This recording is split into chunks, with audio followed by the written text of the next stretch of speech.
Hi everyone, Senator Jason Rarick here at the Capitol, and if you haven't seen, the governor has come out with some of his proposals. We always get this first and we'll start working towards the numbers that the House and the Senate will work off of.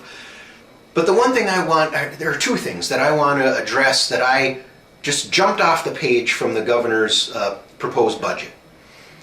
We see a short-term surplus here for this next 2-year biennium. But out beyond that, we're seeing a $5.1 billion deficit that's looming. I believe it's because the $19 billion surplus that we had just 2 years ago was not spent in a way that promoted our economy to grow. It was just spent in a way that wasted it and we're not seeing any returns coming from that.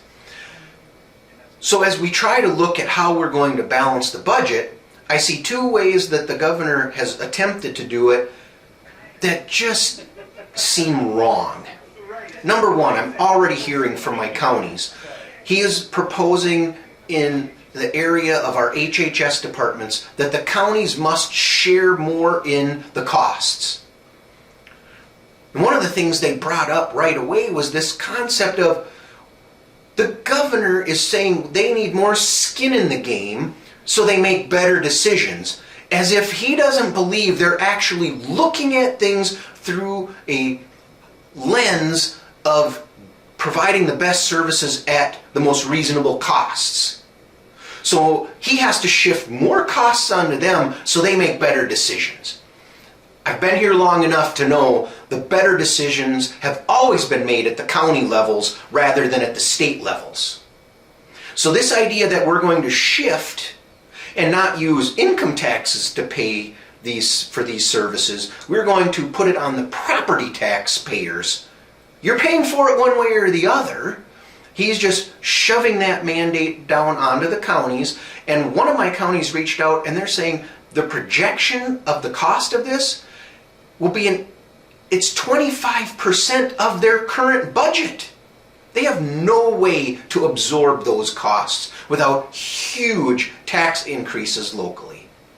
The second one, in the education realm, he is looking to decrease services to non-public school families and at the same time increase funding to the Department of Education.